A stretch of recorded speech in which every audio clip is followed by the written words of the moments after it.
సమయం బట్టి ఎంతో వందనాలు, ఈ వేదిక బట్టి ఎంతో వందనాలు తండ్రి. అలర్ట్ అండ్ అవేక్ పరిచర్య బట్టి ఎంతో వందనాలు. ఎంతో భారంతో, ఎంతో దూరదర్శనంతో, కృషితో ఇద్దరు సహోదరులు, బ్రదర్ ఇజ్రాయెల్ గారు, విజయ్ గారు, ఈ వేదికని స్థాపించడమే కాదు, ఎంతో ప్రయాసంతో దాన్ని ముందుకు తీసుకొని వెళ్తున్నారు. ఇద్దరు సహోదరులను దీవించండి, ఆశీర్వదించండి. అలాగే తండ్రి, వేదిక మీద వచ్చిన ప్రతి వ్యక్తిని మీ చేతిలో అప్పచెప్తున్నాం. వాళ్ళ ఈ సమయంలో వేరేదో పనులు చేసుకొని ఉండవచ్చు, కానీ ఎంతో ఆసక్తితో మేము వాక్యపరంగా బలపరచబడాలి, వాక్యపరంగా మేము ఆదరించబడాలి, వాక్యపరంగా మేము ఆత్మికంగా ఎదగాలి అని ఎంతో మంచి ఉద్దేశంలతో వాళ్ళు వచ్చి ఉన్నారు. అందరినీ కూడా మీరు తృప్తిపరుస్తున్నారు, దీవిస్తున్నారు, ఆశీర్వదిస్తున్నారు అని మేము నమ్ముచున్నాం. నిష్ప్రయోజకమైన మీ దీన దాసుడిని నించోబెట్టి ఈ సమయంలో మీ మహిమార్థమై వాడుకుంటున్నారు తండ్రి. దాన్ని బట్టి నేను మిమ్మల్ని స్తుతిస్తున్నాను. ఈ దినం, ఈ వేళ, ఈ పూట మీరు మా కొరకు ఏర్పరచుకున్న ఆత్మిక పాఠములు మా విశ్వాస నేతను మెప్పి బయలుపరుస్తారని నమ్ముచు ఈ విన్నపములు మేము యేసుక్రీస్తు పరిశుద్ధమైన నామములో వేడుకుంటాం. ఆమేన్, ఆమేన్, ఆమేన్. చందు బ్రదరు మనకు ఫస్ట్ స్లైడ్ చూపిస్తారు. చిన్న రీక్యాప్ చేసి నేను ముందుకు వెళ్తాను. పోయిన వారం కూడా నేను మీకు చూపించాను.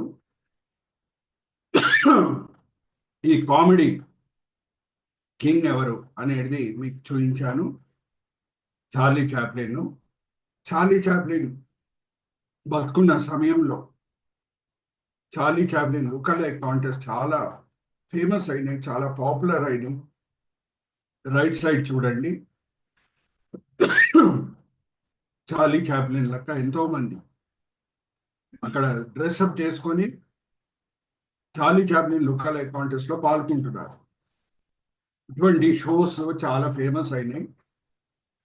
అయితే అమెరికా ఖండంలో, యూరోపా ఖండంలో ఈ షోస్ చాలా ఫేమస్ అయినప్పుడు ఒక నిజమైన సంఘటన ఏంటంటే 1910లో శాన్ ఫ్రాన్సిస్కో అనే పట్టణంలో, అమెరికాలో నిజమైన చార్లీ చాప్లిన్ గారు ఈ చార్లీ చాప్లిన్ లుకలైక్ కాంటెస్ట్ లో పాల్గొన్నారు.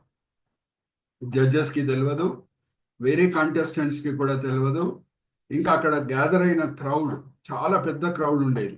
చార్లీ చాప్లిన్ లుకలైక్ కాంటెస్ట్ అంటే వాళ్ళకు కూడా తెలియదు నిజమైన చార్లీ చాప్లిన్ గారు పాల్గొంటున్నారని. అయితే విచిత్రమైన విషయం ఏమనగా, నేను పోయిన వారం కూడా మీతో పంచుకున్నాను, నిజమైన చార్లీ చాప్లిన్ కి థర్డ్ ప్రైజ్ కూడా రాలేదు. అంటే జడ్జెస్ ఆయనను గుర్తుపట్టలేకపోయారు. They was an identity problem. అయితే నేను పోయిన వారం కూడా మీతో పంచుకున్నాను. అదేంటంటే పోస్ట్ ఈస్టర్ ప్రభువారు ఎప్పుడు పునరుద్ధానుడై సమాధి మీద విజయం పొంది బయటికి వచ్చారో ఆయనకు కూడా ఐడెంటిటీ ప్రాబ్లం ఉండింది. ఐడెంటిఫికేషన్ ప్రాబ్లము మనం లేఖనంలో గమనిస్తున్నాం. నేను మిమ్మల్ని ఒక ప్రశ్న అడుగుతున్నాను, మీరు అన్మ్యూట్ చేసుకొని జవాబు ఇవ్వండి. సమాధి తోటలో మగ్దలేన మరియా యేసుక్రీస్తు ప్రభువుని వెంటనే గుర్తించిందా, లేకపోతే తోటమాలి అనుకునిందా? తోటమాలి అనుకునింది. అలాగే ఇమాయు గ్రామం వైపు నడుచుకొని వెళ్ళిన ఇద్దరు శిష్యులు, వాళ్ళు కూడా ప్రభుని గుర్తుపట్టట్లేదు. ఇంకా 3.5 సంవత్సరాలు 11 శిష్యులతో పాటు ప్రభువారు సమీపం నుండి పరిచర్య చేశారు. వాళ్ళు ఎలాగా స్పందిస్తున్నారంట ప్రభువారిని చూసి? ఒకసారి మరి సహోదరి శిరీష గారి సాయం నేను తీసుకుంటాను. అమ్మా, 24వ అధ్యాయం లూకాసు వార్త 36, 37 చదవమ్మా. లూకాసు వార్త 24వ అధ్యాయం 36, 37. వాళ్ళు చూసి ఏమని అనుకుంటున్నారు ఒకసారి చూద్దామా. వారు ఇలాగ మాట్లాడుచుండగా ఆయన వారి మధ్యన నిలిచి, మీకు సమాధానం అవును గాక అని వారితో అనెను. అయితే వారు దిగులు పడి భయాక్రాంతులై భూతము తమకు కనబడినని తలంచిరి. భూతం కనిపించెను అని తలంచిరి. ప్రభువారిని గుర్తుపట్టట్లేదు. సో నేను పోయిన వారము స్టార్ట్ చేసిన సిరీస్ ఏంటంటే ఐడెంటిఫికేషన్ ఇష్యూస్. ఇప్పుడు మనము మరి ఇంకొక స్లైడ్కి మనం వెళ్దాము. చందు బ్రదర్ మనకు చూపిస్తారు. నేను వాడే సబ్హెడింగ్స్ అన్ని కూడా ఐడెంటిఫై అనే వర్డ్తో స్టార్ట్ అవుతుంది. Chandu brother, let's go to the next slide brother. ఇక్కడ చూడండి, మనం ఆల్రెడీ మనం ధ్యానించింది మనం తీసుకొని ఫోకస్ చేసింది ఏమన్నారు? Identifying the reversal, identifying the cause and effect. or the resurrection power, identifying ourselves with it, and మూడవది identifying the completion of redemption plan. మనము ఈరోజు వేరే 2 అంశంలు కూడా తీసుకుందాము. సమయం ఉంటే అన్ని కూడా కవర్ చేద్దాము. మూడవది identifying the role of the prophecy. Identifying the role of the prophecy. ఒకసారి Chandra brother, you can display all of us. జాగ్రత్తగా వినండి. నేను అనేక సార్లు మీతో పంచుకున్నాను, మరి గుర్తు చేస్తున్నాను. దేవుడు మనకు అప్పచెప్పిన అన్నిటికంటే ప్రాముఖ్యమైన పరిచర్య ఏంటంటే ఆయనను ఆరాధించే పరిచర్య. దేవుణ్ణి ఆరాధించే విషయంలో దేవుడు మన జీవితంలో కుమరించిన దీవెనలు బట్టి ఆయనను ఆరాధించడం మంచిదే, కానీ అన్నిటికంటే శ్రేష్టమైన ఆరాధన ఏమై ఉన్నదంటే మన దేవుడు ఏమై ఉన్నాడో దాన్ని బట్టి ఆయనను ఆరాధించడం మనము నేర్చుకోవాలి. ఆయన ఉన్న మంచి విషయాలు బట్టి ఆయనను ఆరాధించడం మనము నేర్చుకోవాలి. ఈ లోకంలో వేరే పరిచర్యలు కూడా ఉన్నాయి. సువార్త బోధించే పరిచర్య, సంఘాలు స్థాపించే పరిచర్య, ఆత్మని రక్షించే పరిచర్య, ప్రవచించే పరిచర్య, స్వస్థపరిచే పరిచర్య, అన్నీ కూడా ఉన్నాయి. కానీ అన్నిటికంటే శ్రేష్టమైనది ఆయనను ఆరాధించే పరిచర్య అని దేన్ని బట్టి చెప్పగలుగుతున్నామంటే వేరే అన్ని పరిచర్యలు ఈ లోకంకి నిమిత్తమైన పరిచర్యలు. ఏమన్నా ఒక పరిచర్య ఈ లోకంలో ప్రారంభమై పరలోకంలో కూడా కొనసాగుతుందంటే అది ఆయనను ఆరాధించే పరిచర్య. నేను మిమ్మల్ని ఒక ప్రశ్న అడుగుతున్నాను, మీరు అన్మ్యూట్ చేసుకొని జవాబు ఇవ్వండి. పరలోకం చేరిన తర్వాత అక్కడ ఏమైనా స్వస్థపరిచే పరిచర్య ఉంటుందమ్మా? ఎవరైనా రోగిలు ఉంటారా? ఉండరు. మన సమయం అంతా కూడా ఆయనను ఆరాధించడంలో మనము గడపబోతున్నాం. అలాగే పరలోకం చేరిన తర్వాత అక్కడ ఏమైనా సువార్త బోధించే పరిచర్య ఉంటుందా? ఎవరైనా పాపులు ఉంటారా రక్షించబడుటకు? ఆర్ అందరు పరిశుద్ధులేనా? అందరు పరిశుద్ధులే. అందరు పరిశుద్ధులే. సో మన సమయం అంతా కూడా ఆయనను ఆరాధించడంలో మనము గడపబోతున్నాం. అయితే దేవుణ్ణి ఆరాధించే విషయంలో దేవుడు మన జీవితంలో కుమ్మరించిన దీవెనలు బట్టి ఆయనను ఆరాధించడం మంచిదే, కానీ మరి గుర్తు చేస్తున్నాను, మన దేవుడు ఏమై ఉన్నాడో దాన్ని బట్టి ఆయనను ఆరాధించడం మనము నేర్చుకోవాలి. ఆయన ఉన్న మంచి విషయాలు బట్టి ఆయనను ఆరాధించడం మనము నేర్చుకోవాలి. ఆయనంత సర్వజ్ఞాని ఎవరు లేరు. ఆయనంత సర్వశక్తి దేవుడు ఎవరు లేరు. ఆయనంత ఐశ్వర్యవంతుడు ఎవడు లేడు. అయితే సామాన్యంగా ఎక్కడ ఐశ్వర్యము, జ్ఞానము, అలాగే బలం ఉంటుందో గర్వం రావడానికి ఆస్కారం ఉంది, కానీ మన దేవుడు అంత సాత్వికుడు కూడా ఎవడు లేడు. శిష్యుల పాదంని ఆయన కడుగుతున్నాడు. అయితే ఆయన జ్ఞానం బట్టి ఈ అంశంకి నేను వస్తున్నాను. Identifying the role of the prophecy. Identifying the role of the prophecy. యేసుక్రీస్తు ప్రభు వారి జీవితంలో జరిగిన మైలురాయి సంఘటనలన్నీ కూడా పరమ తండ్రి ముందే రాసి పెట్టారు. కారణం ఏంటి? ఎవరు కూడా యేసుక్రీస్తు ప్రభు వారి జీవితంలో జరిగిన సంఘటనలు అది అకస్మాత్తుగా జరిగినాయి అని ఆలోచించుటకు అవకాశం ఇవ్వకూడదని పరమ తండ్రి కోరిక. అన్నీ కూడా ఆయన చిత్తం ప్రకారంగానే జరిగినాయి అని విశ్వసించాలని ప్రభువారి జీవితంలో జరిగిన మైలురాయి సంఘటనలు ఏమేమి ఉన్నాయో అన్ని కూడా దాంతో కూడిన ప్రవచనాలు దేవుడు లేఖనంలో రాసి పెట్టేశాడు. ఆయన కన్యకకే జన్మిస్తాడు అని యెషయా గ్రంథం 7వ అధ్యాయం 14వ వచనం. ఆయన బెత్లెహేంలోనే జన్మిస్తాడు అని మీకా గ్రంథం 5వ అధ్యాయం 2వ వచనం. ఆయన శిల్వ మరణం పొందుతాడని కీర్తన గ్రంథం 22వ అధ్యాయం. ఆయన పునరుద్ధానుడై సమాధి మీద విజయం పొంది బయటకు వస్తాడని కీర్తన గ్రంథం 16వ అధ్యాయం 10వ వచనం. ఆయన ఆరోహణమై వెళ్తాడని 68వ కీర్తన 18వ వచనం. అన్ని కూడా పరమ తండ్రి ముందే రాసిపెట్టి రుజువుపరుస్తున్నాడు. ఏమనంటే యేసుక్రీస్తు ప్రభువారి జీవితంలో జరిగిన మైలురాయి సంఘటనలు అన్నీ కూడా నా చిత్తం ప్రకారంగానే జరిగినాయి, కానీ అకస్మాత్తుగా జరగలేదు. ఇప్పుడు ఎవరి మధ్యలో సువార్త మొదట్లో బోధింపబడింది అది చూద్దామా? లేఖనం ఏం చెప్తుంది మరి? అది వాక్య భాగం చూపించే ముందు నేను మిమ్మల్ని ఒక ప్రశ్న అడుగుతున్నాను. పెంతెకోస్తు దినంన పేతురు ఎంతో అభిషేకం పొంది ధైర్యశాలి అయి బలమైన ప్రసంగం చేసినప్పుడు 3000 మంది రక్షణ పొందారు. వాళ్ళు ఏ మతంకి చెందిన వాళ్ళు, వారు ఏ బ్యాక్గ్రౌండ్కి చెందిన వాళ్ళు? మీరే చెప్పండి, నాకు అన్మ్యూట్ చేసుకొని చెప్పండి. యూదులా అన్యులా? 3000 మంది అండి పెంతెకోస్తు దినంన మారు మనసు పొందిన వాళ్ళు. అన్యులా యూదులా? యూదులు. హల్లెలూయా, ప్రైజ్ ది లార్డ్. ఎటువంటి యూదులు? మామూలు యూదులు కూడా కాదు. మరి శిరీష సహోదరితో ఈ వాక్య భాగం చదివిస్తున్నాను. ఆ పెంతెకోస్తు దినమున యెరూషలేముకి వచ్చిన యూదులని లేఖనం ఎలాగ వర్ణిస్తున్నది ఒకసారి తీయమ్మ. అపోస్తల కార్యం 2వ అధ్యాయం 5వ వచనం. అపోస్తల కార్యం 2వ అధ్యాయం 5వ వచనం. బైబిల్స్ అండర్లైన్ చేసుకోండి. ఎటువంటి యూదులు వారు? ఆ కాలమున ఆకాశం క్రింద నుండి ప్రతి జనములలో నుండి వచ్చిన భక్తిగల యూదులు యెరూషలేములో కాపురం ఉన్నారు. భక్తి గల యూదులు. అందుకే ఇంకొక చోట ఏమని రాయబడి ఉన్నది, ఇది కూడా మనం చూద్దాం. సువార్త మొదట్లో యూదుల మధ్యన ప్రకటింపబడింది, దాని తర్వాత గ్రీకుల మధ్యన. ఒకసారి ఆ వాక్య భాగం కూడా సహోదరి శిరీషతో నేను చదివిస్తాను. అమ్మా చదువమ్మ. మొదటి అధ్యాయం రోమిలికి రాష్ట్ర పత్రిక మొదటి అధ్యాయం 16వ వచనం. రోమిలికి రాష్ట్ర పత్రిక మొదటి అధ్యాయం 16వ వచనం. బైబిల్స్ అండర్లైన్ చేసుకోండి. సువార్తను గూర్చి నేను సిగ్గుపడి వాడను కాను. ఏలే అనగా నమ్ము ప్రతి వానికి మొదటి యూదునికిని గ్రీసు దేశస్థునికిని కూడా రక్షణ కలుగజేయుటకు అది దేవుని శక్తి అయి ఉన్నది. మొదట్లో యూదునికి, మొదట్లో ఎక్కడ సువార్త బోధింపబడింది? యూదుల మధ్యన.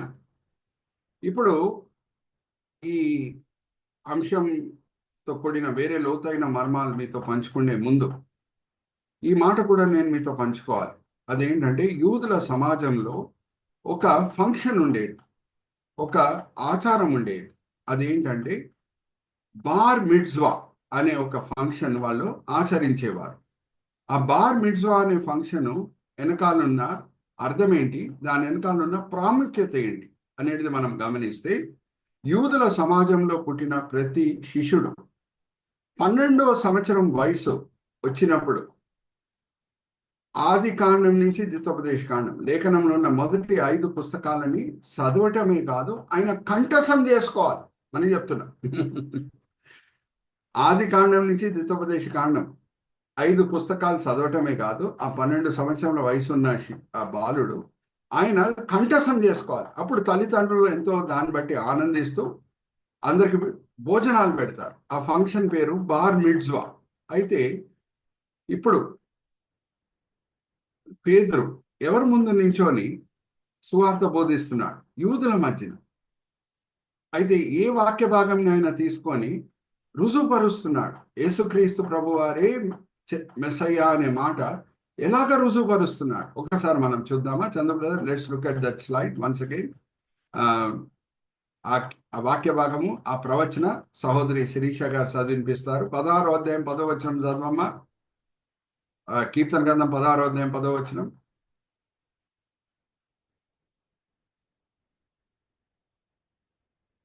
16వ అధ్యాయం 10వ వచనం. కీర్తన గ్రంథం చదవమ్మా. ఎందుకనగా నీవు నా ఆత్మను పాతాళములో విడిచిపెట్టవు, నీ పరిశుద్ధుని కుళ్ళు పట్టనీయవు. Praise the lord. అది చాలా ముఖ్యమైన ప్రవచనం. యేసుక్రీస్తు ప్రభువారితో కూడిన ప్రవచనాల్లో అతి ముఖ్యమైన ప్రవచన, పునరుద్ధానంతో కూడిన ప్రవచన. ఇప్పుడు దాన్ని ఆధారం చేసుకొని పేతురు ఎలాగ బోధిస్తున్నాడో ఒకసారి మనం చూద్దామా? ఆ 3000 మంది ముందు, ఆ రోజు 3000 మంది రక్షణ పొందారు, ఇంకా దానికంటే ఎక్కువ మంది ఉన్నారు. అపోస్తల కార్యం 2వ అధ్యాయం 23వ వచనం నుంచి చదవమ్మా శిరీష. అపోస్తల కార్యం 2వ అధ్యాయం 23వ వచనం నుంచి. దేవుడు నిశ్చయించిన ఎప్పుడు జరిగింది ఇదంతా కూడా? ఎప్పుడు జరిగింది ఇదంతా? పునరుద్ధానుడైన ప్రభు పునరుద్ధానుడై సమాధి మీద విజయం పొంది బయటకు వచ్చిన తర్వాత జరిగిన సంఘటన. అందుకే మనం ఈ టాపిక్ ని మనము తీసుకున్నాం. ఓకే, చదవమ్మా. దేవుడు నిశ్చయించిన సంకల్పమును ఆయన భవిష్యత్ జ్ఞానమును అనుసరించి అప్పగింపబడిన ఈయనను మీరు దుష్టుల చేత సిలువ వేయించి చంపితిరి. మరణము ఆయనను బంధించి ఉంచుట అసాధ్యము గనుక దేవుడు మరణ వేదన తొలగించి ఆయనను లేపెను. నేనెల్లప్పుడూ నా ఎదుట ప్రభువును చూచుచుంటిని. మరణం బంధించడానికి కుదరలేదు, దేవుడు ఆయన లేపెను. హల్లెలూయా, ప్రైజ్ ది లార్డ్. చదవమ్మా ఇంకా. ఆయన నా కుడిపార్శ్వమున ఉన్నాడు కనుక నేను కదల్చబడను. కావున నా హృదయం ఉల్లసించెను, నా నాలుక ఆనందించెను, మరియు నా శరీరము కూడా నిరీక్షణ కలిగి నిలకడగా ఉండును. నీవు నా ఆత్మను పాతాళములో విడిచిపెట్టవు, నీ పరిశుద్ధుని పాతాళంలో విడిచిపెట్టవు, నీ పరిశుద్ధుని కుళ్ళు పట్టనీయవు, నాకు జీవ మార్గములు తెలిపితివి. నీ దర్శనమును అనుగ్రహించి నన్ను ఉల్లాసముతో నింపెదవు. నా సహోదరులారా, మూలపురుషులకు దావీదును గూర్చి మీతో నేను ధారాళముగా మాట్లాడవచ్చును. అతడు చనిపోయి సమాధి చేయబడెను. ధారాళంగా మాట్లాడవచ్చును, ఎందుకంటే దావీదు ఆ యూదుల చరిత్రలోనే చాలా ముఖ్యమైన రాజు అయి ఉన్నాడు. ఇంకా చదవమ్మా. అతడు చనిపోయి సమాధి చేయబడెను. అతని సమాధి నేటి వరకు మన మధ్యనున్నది. అతడు ప్రవక్తే ఉండెను గనుక అతని గర్భఫలముల నుండి అతని సింహాసనం మీద ఒకని కూర్చుండబెట్టుదును అని దేవుడు తనతో ప్రమాణపూర్వకముగా ఒట్టు పెట్టుకున్న సంగతి అతడు ఎరిగి, క్రీస్తు పాతాళములో విడపబడలేదనియు ఆయన శరీరము కుళ్ళు పోలేయలేదనియు దావీదు ముందుగా తెలుసుకొని ఆయన పునరుద్ధానమును గూర్చి చెప్పాను. ఆయన పునరుద్ధానం గురించి చెప్పాను. హల్లెలూయా, ప్రైజ్ ది లార్డ్. ఎక్కడ? కీర్తన గ్రంథం 16వ అధ్యాయం 10వ వచనంలో. ఇంకా కంటిన్యూ మా. ఈ యేసును దేవుడు లేపెను, దీనికి మేమందరమును సాక్షులము కాగా ఆయన దేవుని కుడి చేతి పార్శ్వమునకు హెచ్చింపబడి పరిశుద్ధాత్మను కూర్చిన వాగ్దానమును తండ్రి వలన పొంది మీరు చూచుచూ వినుచున్న దీనిని కుమ్మరించి ఉన్నాడు. దావీదు పరలోకమునకు ఎక్కిపోలేదు, అయితే అతడు ఇట్లనెను, నేను నీ శత్రువులను నీ పాదముల క్రింద పాతపీఠముగా ఉంచు వరకు నీవు నా కుడిపార్శ్వమునందున కూర్చుండమని నా ప్రభువుతో చెప్పాను. ఇది 110వ కీర్తనలో ఉంది. మెస్సయ్యని దేవుడు ఆయన కుడి పాశం పక్కన పెట్టి కూర్చోబెట్టి ఆయన శత్రులని ఆయన పాదం దగ్గర పెడతాడు. ఇంకా దావీదే అందరికంటే ప్రాముఖ్యమైన రాజు ఇజ్రాయెల్ చరిత్రలో. యేసుక్రీస్తు ప్రభు వారిని ఏ మాట వాడి వర్ణిస్తున్నాడు? నా ప్రభుతో చెప్పాను అంటే పరమ తండ్రి మెస్సయ్య అయిన యేసుకి చెప్పాను. ఏమని?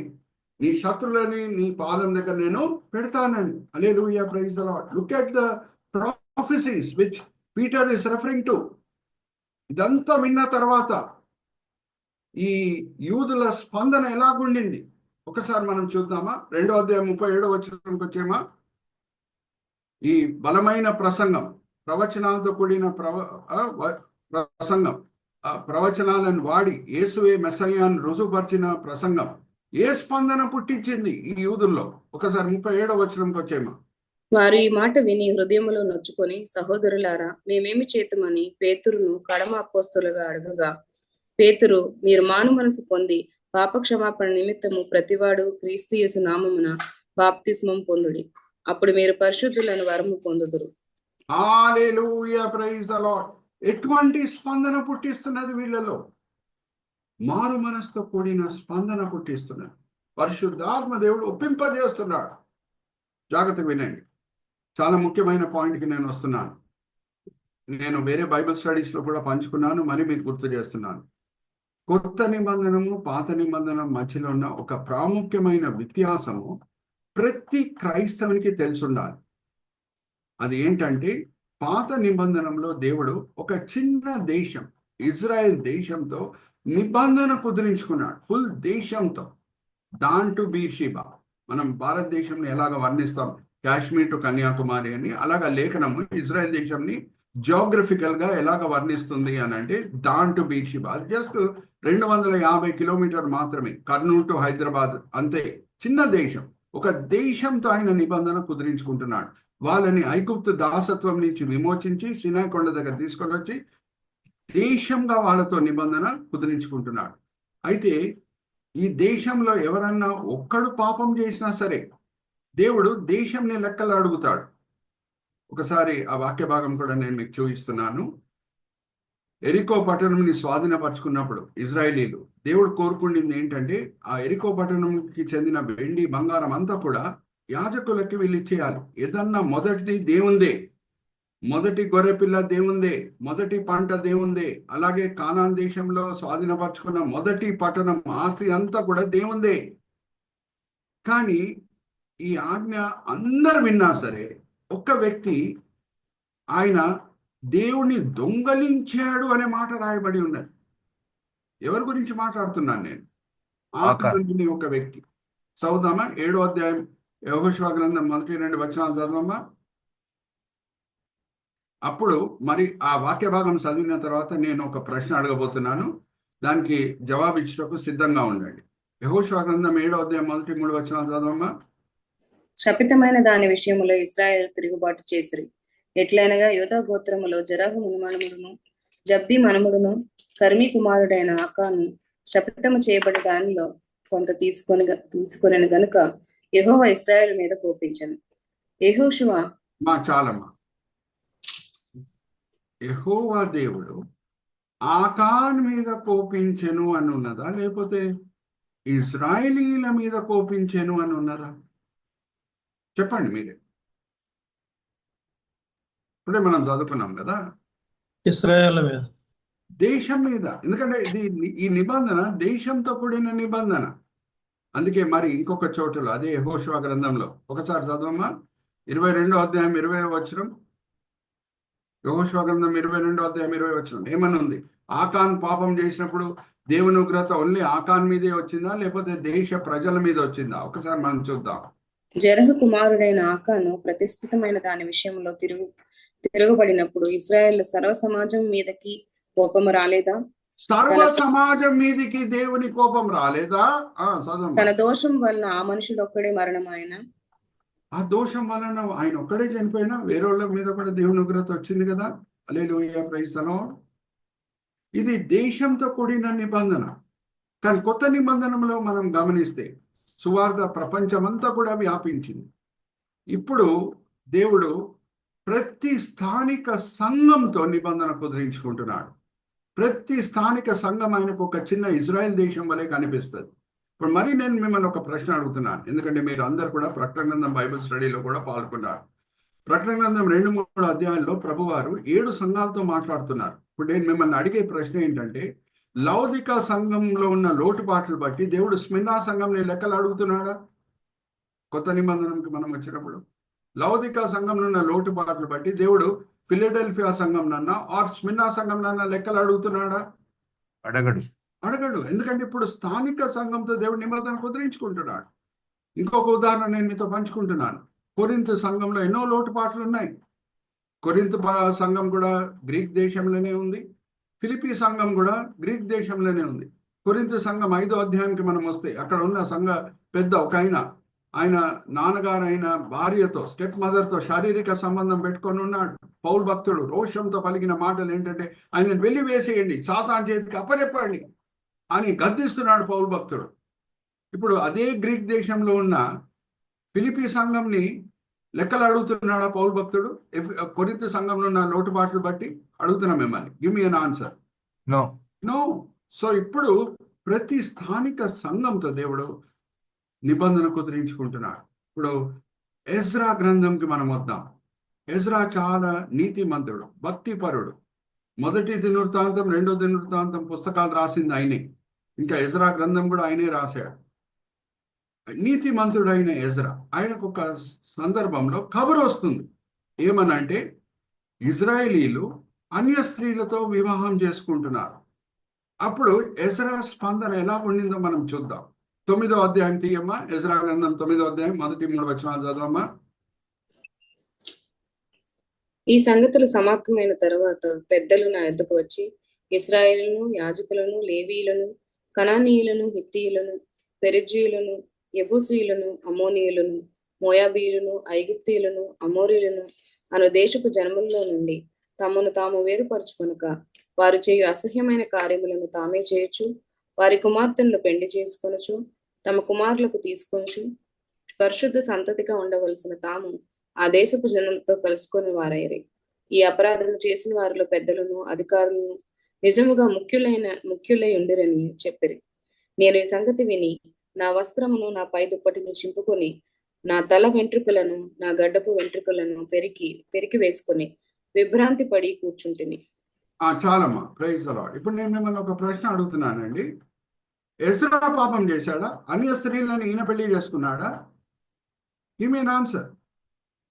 నో. కానీ ఎందుకు ఇంత కంగారు పడుతున్నాడు? వస్త్రాలను చింపుకుంటున్నాడు, అలాగే గడ్డం వెంట్రుకలను పెరికి వేసేస్తున్నాడు, ఇంకా గోనె సంచి బట్టలు వేసుకొని ఎందుకు బూడిదలో కూర్చుంటున్నాడు? రీజన్ ఏంటి? ఎందుకంటే ఎజ్రాకు బాగా తెలుసు దేవుడు దేశంతో నిబంధన కుదిరించుకున్నాడు. వేరే వాళ్ళు ఏమన్నా పాపం చేసినా సరే, హల్లెలూయా, ప్రైజ్ ది లార్డ్, వేరే యూదులు పాపం చేసినా సరే దేవుడు దేశంని లెక్కలు అడుగుతాడని ఆయనకు బాగా తెలుసు. హల్లెలూయా, ప్రైజ్ ది లార్డ్. అందుకు ఆయన ఇలాగా స్పందిస్తున్నాడు. దుఃఖంతో కూడిన స్పందన, పశ్చాత్తాపంతో కూడిన స్పందన మనకి నీతిమంతుడైన ఎజ్రాలో కనిపిస్తుంది. ఇప్పుడు నీతిమంతులైన యూదులు, హల్లెలూయా, ప్రైజ్ ది లార్డ్, భక్తి గల యూదులు, వాళ్ళు యేసుని బహుశా సిలువ వేయలేదు.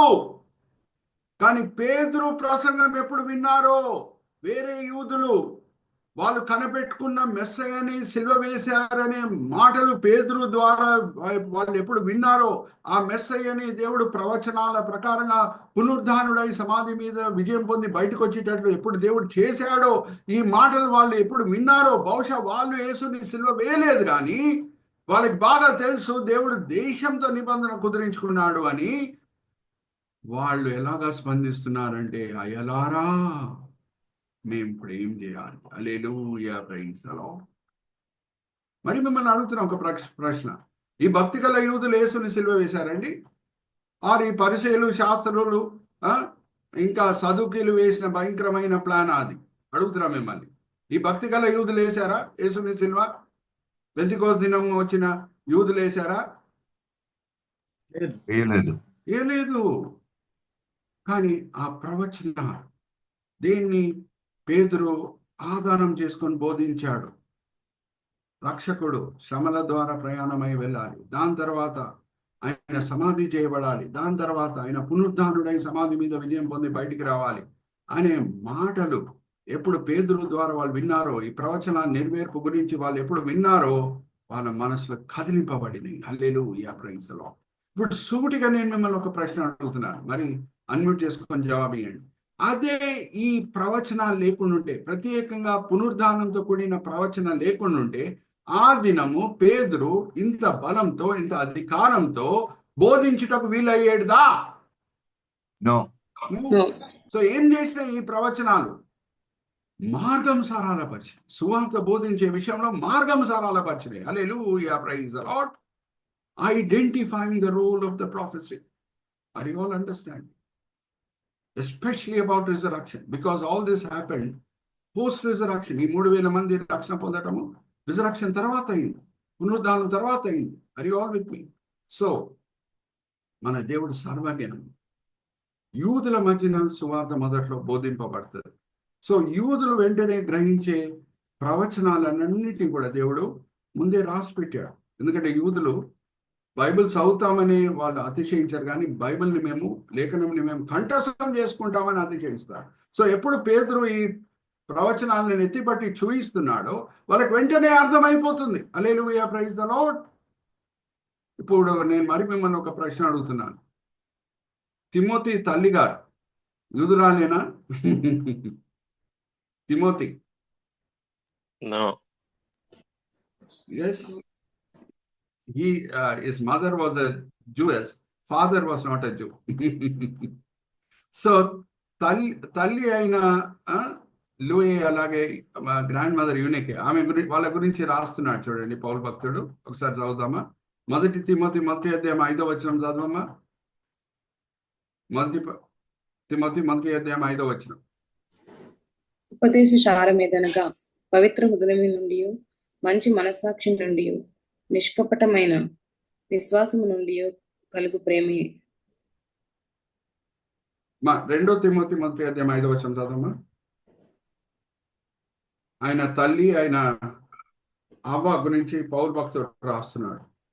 2 తిమోతి ఆ విశ్వాసం మొదట నీ అవ్వ అయిన లోయలోను, నీ తల్లి అయిన యునీకేలోను వసించెను.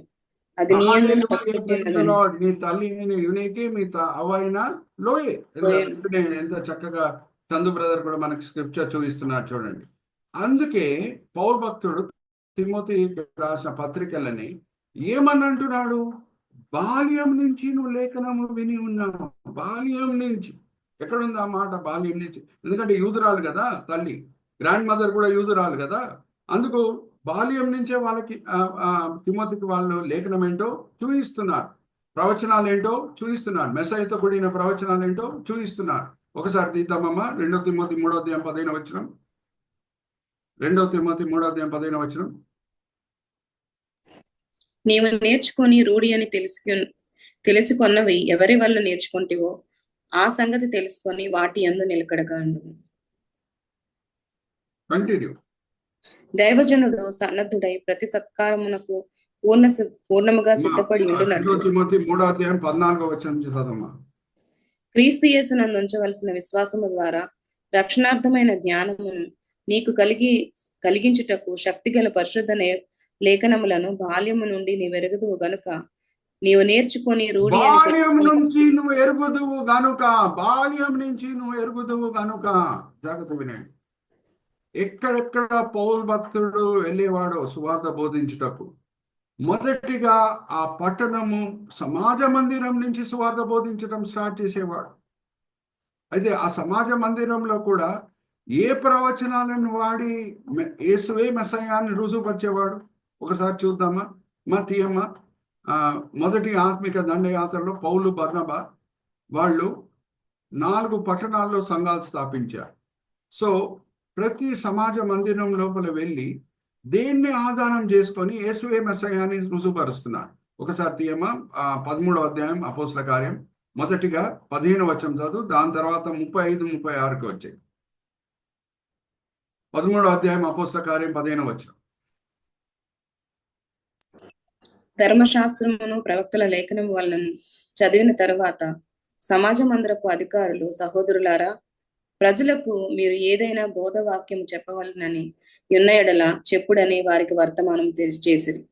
చూడండి, సమాజ మందిరం నాయకులు పౌలు పేదరుని పౌలు బర్నబాను అడుగుతున్నారు. ఇంకా మేము ఆల్రెడీ వాక్యం అయితే చదివాము, ధర్మశాస్త్రం నుంచి ప్రవచనాల నుంచి వాక్యములన్నీ కూడా మేము చదివాము, ఇంకా మీరేమైనా బోధ చేయాలంటే బోధ చేయొచ్చు.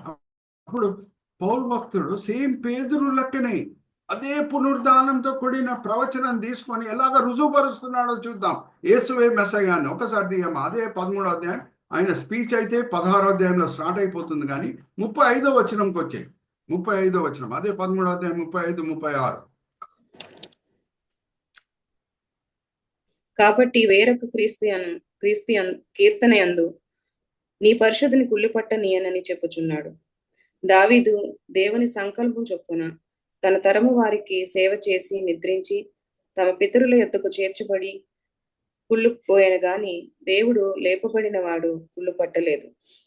కాబట్టి సహోదరులారా, మీకు ఈయన ద్వారానే పాపక్షమాపణ ప్రచురమగుచున్నదనియు మీరు మోషే ధర్మశాస్త్రం వలన ఏ విషయములలో నీతిమంతులుగా తీర్చబడలేకపోతిరో ఆ విషయములన్నింటిలో విశ్వసించు ప్రతివాడును ఈయన వలన నీతిమంతులుగా తీర్చబడిననియు మీకు తెలియను గాక.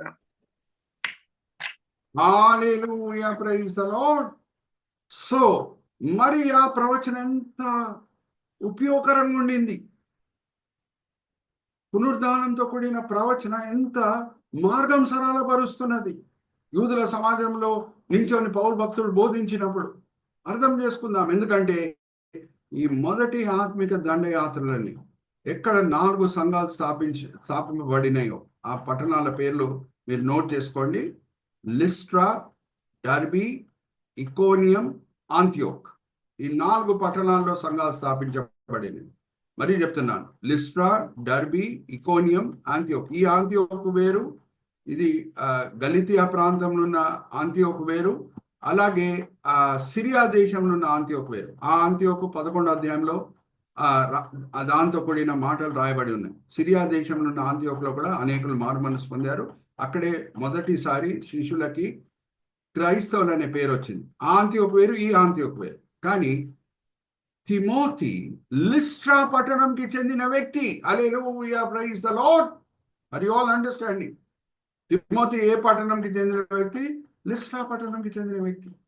ఎప్పుడు పౌలు భక్తుడు మాటలు, మెస్సయ్యతో కూడిన ప్రవచనాలు, అలాగే పునరుద్ధానంతో కూడిన ప్రవచనాలు ఆయన విన్నాడో మనసు ఈ 3000 మంది యూదుల ఎలాగ పెంతెకోస్తు దినంన కదిలింపబడిందో ఈయన మనసు కూడా కదిలింపబడింది. ఎందుకంటే ఆయన బాల్యం నుంచే వింటున్నాడు. హల్లెలూయా, ప్రైజ్ ది లార్డ్.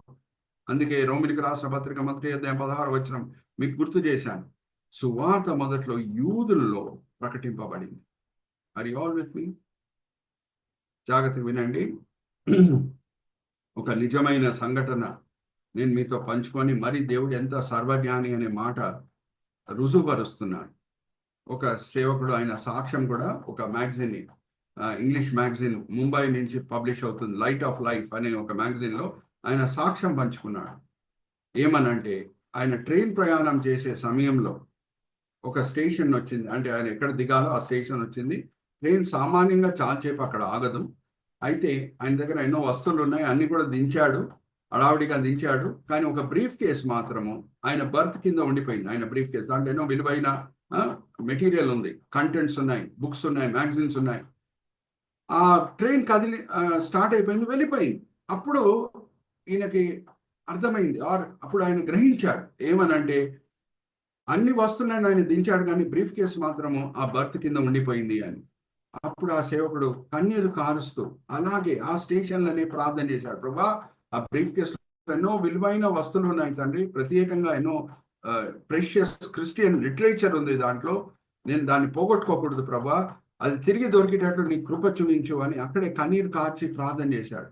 ఆయనకు తెలుసు మరి ఇంకొక ట్యాక్సీ అన్నా ఆటో అన్నా తీసుకొని ఆ ట్రైన్ నెక్స్ట్ స్టేషన్లో ఎక్కడ ఆగుతుందో అక్కడ వెళ్ళే ముందే, ఆటో ట్యాక్సీ తీసుకొని వెళ్ళే ముందే ఆ స్టేషన్ నుంచి కూడా ట్రైన్ ప్రయాణం అయి వెళ్ళిపోతుంది. ఎందుకంటే మనం సిటీ రోడ్స్ మనకు ఎలా ఉందో మనకు తెలుసు, మనకు ఎన్నో అబ్స్ట్రక్షన్స్ ఉంటాయి, ట్రాఫిక్ హెవీగా ఉంటుంది.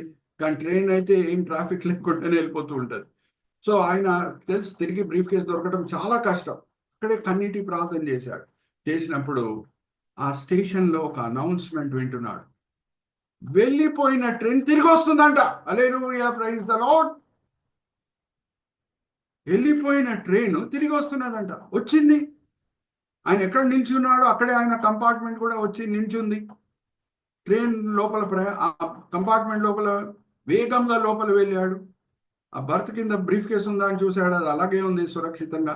తీసుకున్నాడు, hallelujah praise the Lord, hallelujah praise the Lord అని దేవుని స్తుతిస్తూ దిగాడు. సాక్ష్యం కూడా పంచుకున్నాడు, దేవుడు అద్భుత కార్యం చేశాడు, ఆ ట్రైన్ని తిరిగి పంపించాడు అని. యాక్చువల్గా ఏం జరిగింది అది కూడా ఆయన కనుక్కున్నాడు, స్టేషన్లో కనుక్కొని ఆ సాక్ష్యంలో పంచుకున్నాడు. ఏమైందంటే ఆ ట్రైన్ ప్రయాణమై వెళ్ళిన తర్వాత, కొంచెం దూరం ప్రయాణమై వెళ్ళిన తర్వాత ఒక ప్యాసింజర్ ఫస్ట్ క్లాస్ కంపార్ట్మెంట్లో వాష్రూమ్కి వెళ్ళి ఆయన కొలాయి తిప్పినప్పుడు నీళ్ళు రావట్లేదు.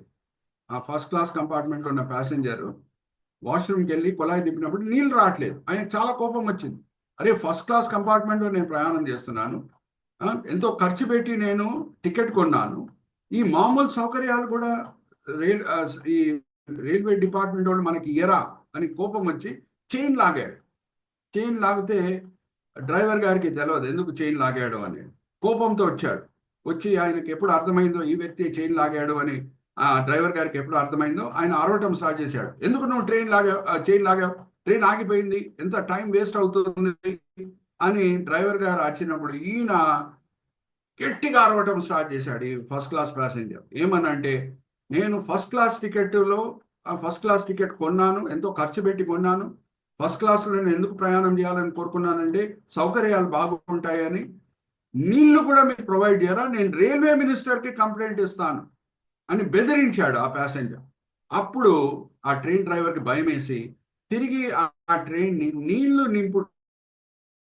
ఇప్పుడు నేను మిమ్మల్ని అడుగుతున్నాను ఒక ప్రశ్న, ఇది అకస్మాత్తుగా జరిగిన సంఘటననా లేకపోతే దేవుని చెయ్యి ఉందా దాంట్లో? చెప్పండి. దేవుని హస్తము, దేవుని చెయ్యి ఉంది. హల్లెలూయా, ప్రైజ్ ద లార్డ్. దేవుని చెయ్యి ఉంది. కానీ నేను వెళ్ళి ఒక నాస్తికునితో ఈ అనుభవం పంచుకుంటే, ఈ సాక్ష్యము పంచుకుంటే, ఒక నాస్తికుడన్నా రాషనలిస్ట్ అన్నారు. రాషనలిస్ట్ అంటే బహుశా ఆయన నాస్తికుడు కాకుండా ఉండొచ్చు, తోమా వలె రుజువు లేకుండా ఏమీ నమ్మడు. ఆయన ఏమంటాడు అని అంటే, ఇది అకస్మాత్తుగా జరిగిన సంఘటన ఉండొచ్చండి. ఒక నాస్తికుడు ఏమంటాడంటే, అది మీ లక్ అండి, మీ తలరాత అండి, మీ ఫ్రెండ్ తలరాత అండి, ఆయనకి తిరిగి ఆ బ్రీఫ్ కేసు దొరికింది, దేవుని కార్యం అని ఎలా చెప్పొచ్చండి అని వాదిస్తాడు ఒక నాస్తికుడు. కానీ అనుకుందాం, లేఖనంలో ఒక 300 సంవత్సరాల ముందే ఈ సంఘటనతో కూడిన ప్రతి వివరము దేవుడు ముందే రాసి పెట్టాడు అనుకుందాం. ఏ ట్రైన్లో ఈ సేవకుడు ప్రయాణమై వెళ్తాడు, ఏ కంపార్ట్మెంట్లో ప్రయాణమై వెళ్తాడు, ఆ కంపార్ట్మెంట్లో ఏ బర్త్లో అయినా కూర్చొని ఉంటాడు, ఏ బ్రీఫ్ కేస్ని ఆయన మర్చిపోతాడు?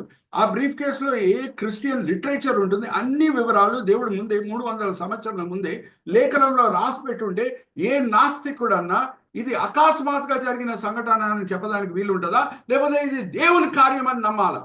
Give me an answer. అకస్మాత్తుగా జరిగిన సంఘటనని ఏ నాస్తికుడన్నా చెప్పడానికి వీలు ఉంటుందా? లేకపోతే No. ఇది దేవుని కార్యం అని నమ్మాలా? దేవుని కార్యం నమ్మాలి. దేవుని కార్యం అన్నవాళ్ళు. ఎందుకంటే ప్రవచనాలు ఉన్నాయి కాబట్టి.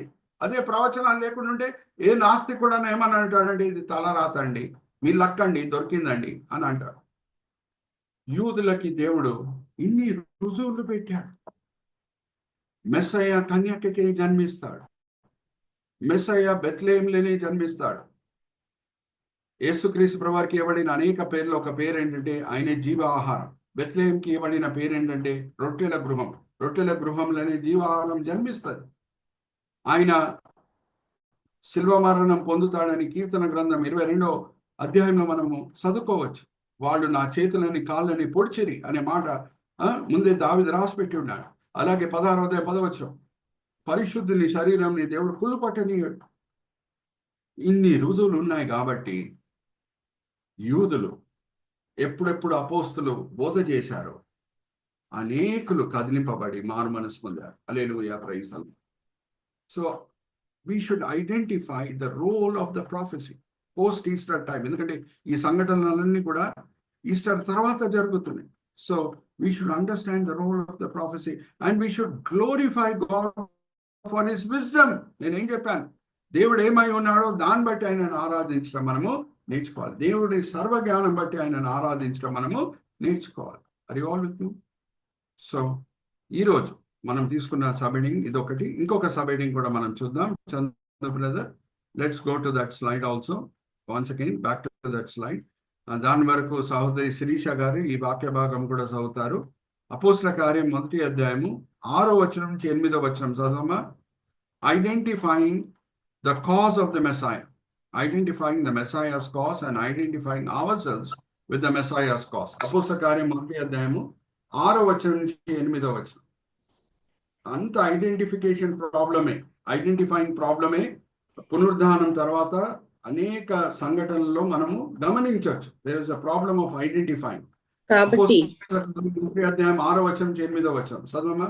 కాబట్టి వారు కూడి వచ్చినప్పుడు ప్రభువా ఈ కాలమందు ఇశ్రాయేలునకు రాజ్యమును మరల అనుగ్రహించదవా అని ఆయన అడగగా, ఆయన కాలములను సమయములను తండ్రి తన స్వాధీనమునందుంచుకొని ఉన్నాడు. వాటిని తెలుసుకొనుట మీ పని కాదు. ఆయనను పరిశుద్ధాత్మ మీ మీదకి వచ్చినప్పుడు మీరు శక్తి నొందెదరు గనుక మీరు యెరూషలేములోను యూదయ సమరయ దేశములంతటను భూదిగంతముల వరకును నాకు సాక్షులై ఉందురని వారితో చెప్పాను. థ్యాంక్ యూ అమ్మా. హల్లెలూయా, ప్రైజ్ ది లార్డ్. ఇంకా పరిశుద్ధాత్మ దేవుడు, సర్వసత్యంకి నడిపించిన పరిశుద్ధాత్మ దేవుడు శిష్యుల మీద ఇంకా దిగి రాలేదు. అది పెంతెకోస్తు దినమే జరుగుతుంది. అది అపోస్తల కార్యం 2వ అధ్యాయంలో మనం చదువుకోవచ్చు. కానీ ఈ సంఘటన ఎప్పుడు జరిగింది? పునరుద్ధానుడైన ప్రభు శిష్యులకు కనిపించినప్పుడు ఒక సంఘటన, ఒక సందర్భంలో వాళ్ళు అడుగుతున్నారు, ప్రభువా ఇప్పుడు నువ్వు ఇశ్రాయేలీయులని రోమా రాజ్యం నుంచి విమోచిస్తావా ప్రభువా అని అడుగుతున్నారు. Did they identify the main reason behind our Lord's first coming? మరి మిమ్మల్ని ఒక ప్రశ్న అడుగుతున్నాను. ప్రభువారి మొదటి రాకడ వెనకాలన్న ప్రాముఖ్యమైన గురి ఏంటో శిష్యులు కనిపెట్టారా, కనుక్కున్నారా? మరి ఇంకా కనుక్కోలేదా? చెప్పండి, అన్మ్యూట్ చేసుకొని. ప్రభువా రోమా రాజ్యం నుంచి మీరు ఎప్పుడు మమ్మల్ని విమోచిస్తారు అని అడుగుతున్నారు. దాన్ని బట్టి నేను మిమ్మల్ని అడిగే ప్రశ్న, did they identify the main reason behind our Lord's first coming? No. Yes or no? Did they identify? No. No.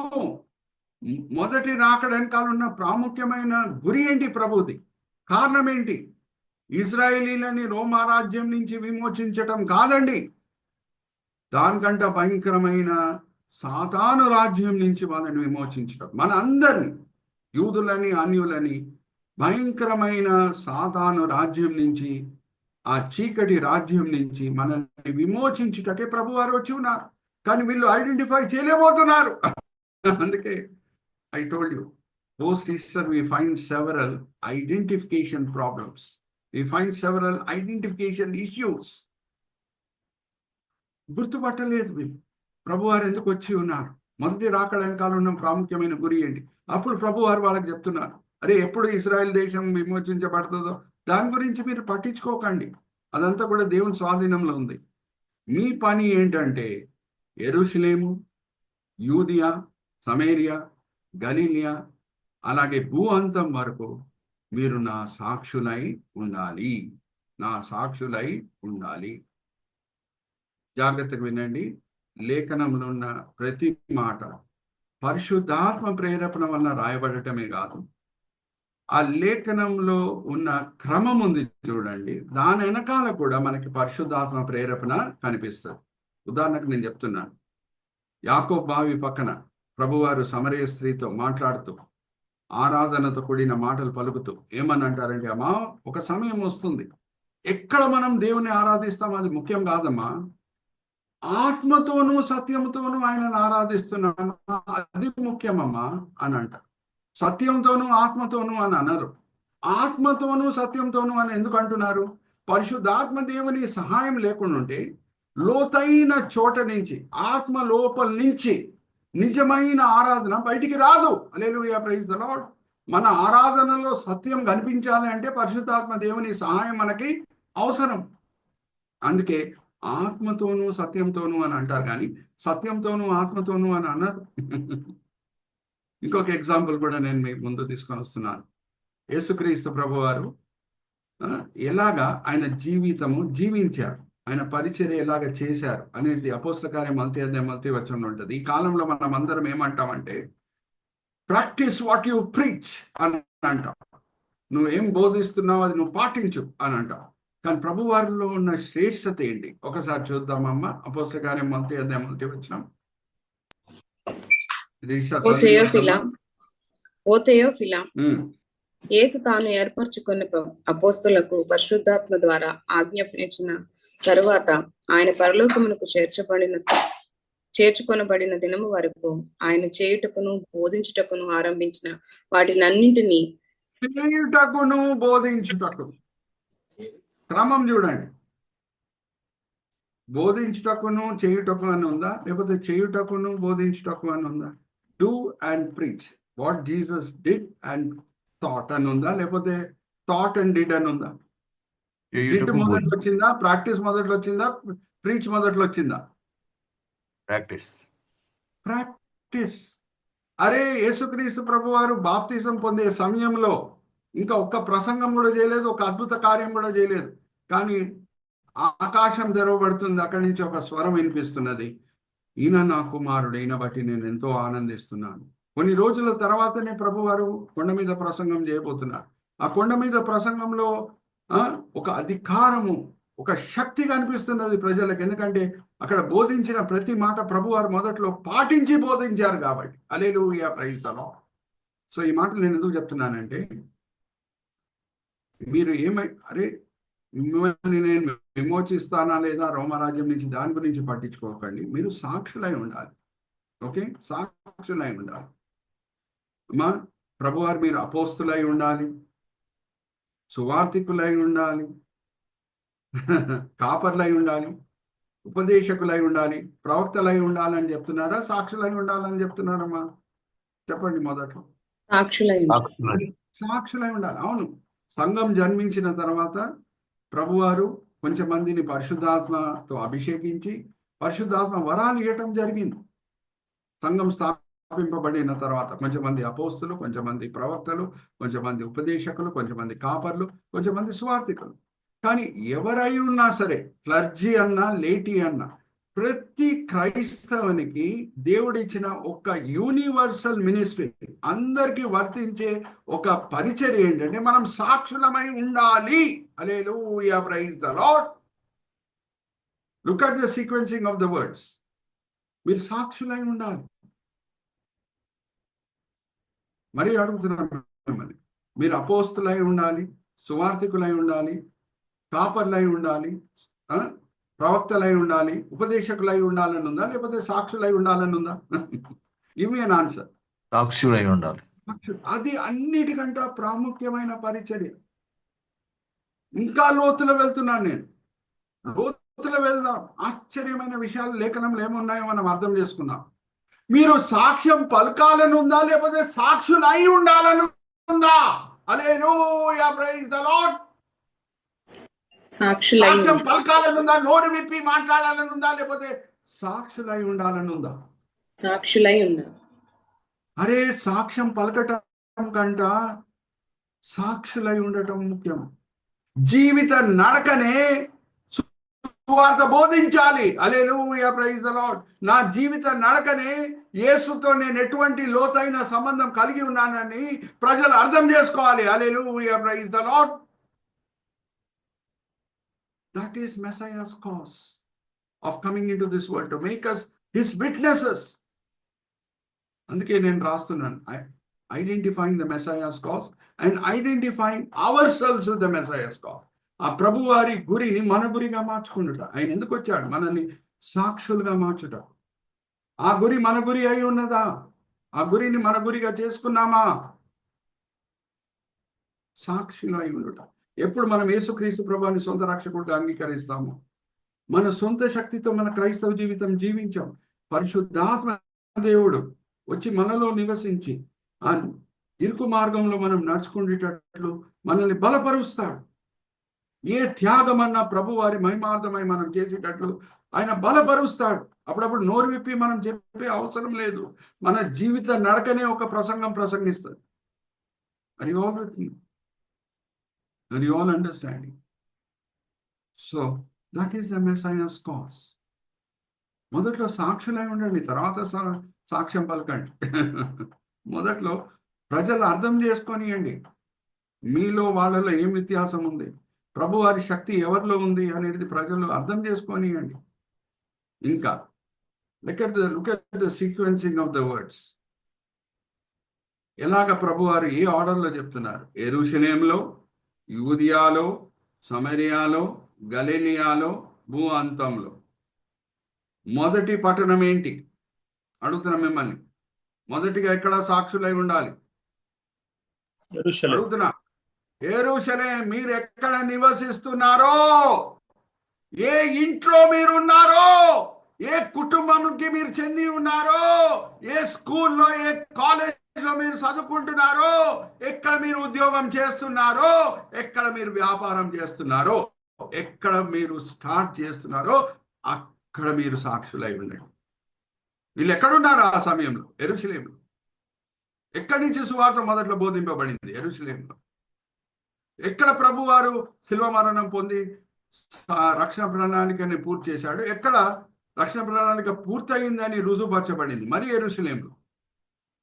Start where you are. ఏ ఇంట్లో దేవుడు మిమ్మల్ని పెట్టాడు, ఏ కుటుంబంలో మీలో దేవుడు మిమ్మల్ని పెట్టాడు. బహుశా మీ ఇంటి వాళ్ళే చాలా మంది ఇంకా రక్షణ పొందలేదు కావచ్చు. మీ సాక్ష్యంని చూసి వాళ్ళు ప్రభు వైపు ఆకర్షింపబడతారు. ఎక్కడ మీరు ఉద్యోగం చేస్తున్నారో, ఎక్కడ వ్యాపారం చేస్తున్నారో, ఏ స్కూల్లో చదువుకుంటున్నారో, ఏ కాలేజ్లో చదువుకుంటున్నారో, మీ జీవిత నడకని చూసి, మీ సాక్ష్యంని చూసి ప్రజలు ఆకర్షింపబడతారు. భూ అంతంకి వెళ్ళటం తర్వాత అండి. మొదట్లో యెరూషలేంలో ఎటువంటి సాక్షులమై ఉన్నాం పరీక్షించుకుందాం అన్నాను. మన ఇంట్లో మన సాక్ష్యం ఎలాగుంది, మన కుటుంబంలో మన సాక్ష్యం ఎలాగుంది, మన ఆఫీస్లో మన సాక్ష్యం ఎలాగుంది, మనం ఎక్కడ వ్యాపారం చేస్తున్నామో అక్కడ మన సాక్ష్యం ఎలాగై ఉన్నది, మన స్కూల్ కాలేజెస్లో ఎక్కడ మనం చదువుకుంటున్నాం మన సాక్ష్యం ఎలాగుంది పరీక్షించుకుందాం. యెరూషలేంలో అని అంటున్నారు. Look at the sequencing of the words. మరి చెప్తున్నాను, లేఖనం అంతా కూడా పరిశుద్ధాత్మ ప్రేరేపణ వలన రాయబడటమే కాదు, లేఖనంలో ఉన్న క్రమంలో కూడా పరిశుద్ధాత్మ ప్రేరేపణ మనకి కనిపిస్తుంది. మీరు సాక్షులై ఉండండి, సాక్ష్యం పలకండి కూడా తర్వాత. Are you all with me? So ఈరోజు పోస్ట్ ఈస్టర్తో కూడిన సంఘటనలు మనం తీసుకున్నాము. 2 సబ్ హెడింగ్స్ మనం ఫోకస్ చేశాం. Identifying the role of the resurrection prophecy. దాని ప్రాముఖ్యమైన పని ఏంటి? పునరుద్ధానంతో కూడిన ప్రవచనం. అది లేకుండా ఉంటే సువార్త బోధించటము యూదుల మధ్యన చాలా కష్టమయ్యేది అపోస్తులకి. సో దేవుడు మార్గం సరళపరిచే దేవుడు ఆ ప్రవచనాన్ని పెట్టి 16వ అధ్యాయం 10వ వచనాన్ని పెట్టి మార్గం సరళపరిచాడు. ఆయన సర్వజ్ఞాని. మార్గం సరళపరచడం కూడా దేవుని గొప్ప విషయం. ఆయన ఉన్న మంచి విషయాలు బట్టి మనం దేవుణ్ణి ఆరాధించాలని నేను మీతో పంచుకున్నాను. ఉదాహరణకు నేను చెప్తున్నాను, దూర ప్రాంతమైన ఆరాం దేశంకి అబ్రహాము దాసుడైన ఎలియజర్ వెళ్తున్నాడు. అబ్రహాము ఆయన దాసుడైన ఎలియజర్కి అప్పచెప్పిన పని ఏంటంటే, ఆ దూర ప్రాంతంకి నువ్వు వెళ్ళు, అక్కడ నా బంధువులు కొంచెమంది ఉన్నారు, అక్కడ ఒక కన్యకని చూడు, ఎతుకు, ఆమె నా ఈసాకు అనే కొడుకున్నాడు కదా, ఆమె భార్య అయి ఉండాలి, ఆ కన్యకని నువ్వు తీసుకొని రా అన్నప్పుడు ఎలియజరు ఆయన మనసునున్న కంగారు, చింత, భారం అంతా కూడా అబ్రహాంతో పంచుకుంటున్నాడు. ఈ దూర ప్రాంతంకి నేను వెళ్తున్నాను, అక్కడ ఒక కన్యక సిద్ధంగా ఉండాలి నాతో పాటు రాదానికి, ఈసాకి భార్యగా అవుటకు సిద్ధంగా ఉండాలి, నా పనిలో నేను విజయం పొందుతానా అనే కంగారు అబ్రహాంతో పంచుకున్నప్పుడు అబ్రహాం చెప్పిన మాటలు ఏంటి? నా దేవుడు మార్గం సరళపరుస్తాడు. Hallelujah, praise the lord. So ఈసాకు, యేసుక్రీస్తు ప్రభువాని సూచించిన ఈసాకుకి భార్య దొరికే విషయంలో ఆర్ పెళ్లి కుమార్తె దొరికే విషయంలో దేవుడు మార్గం సరళపరిచాడు అని అంటే, పెళ్లి కుమారుడైన యేసుకి భార్య ఆర్ పెళ్లి కుమార్తె అయిన సంఘం దొరికే విషయంలో మార్గం సరళపరచడా? హల్లెలూయా, ప్రైజ్ ది లార్డ్. మార్గం సరళపరుస్తాడు. ఎలాగా? ప్రవచనాలు పెట్టి. హల్లెలూయా, ప్రైజ్ ది లార్డ్. ఆ ప్రవచనాలు అయితే లేకుండా ఉంటే పేతురు పెంతెకోస్తు దినంన రుజువుపరిచేవాడు కాదు యేసువే మెస్సయ్య అని. దేవుడు మార్గం సరళపరిచాడు. And second subheading which we focused upon is, have we identified the Messiah's cause? ఎందుకు ప్రభు వారు వచ్చారు? మొదటి రాకడైన కాలంలో గురి ఏంటి? అది శిష్యులు అర్థం చేసుకున్నారా? అర్థం చేసుకోలేదు. కానీ పెంతెకోస్తు దినం తర్వాత వాళ్ళు మారుతున్నారు. మెల్లంగా వాళ్ళకి అర్థమవుతుంది.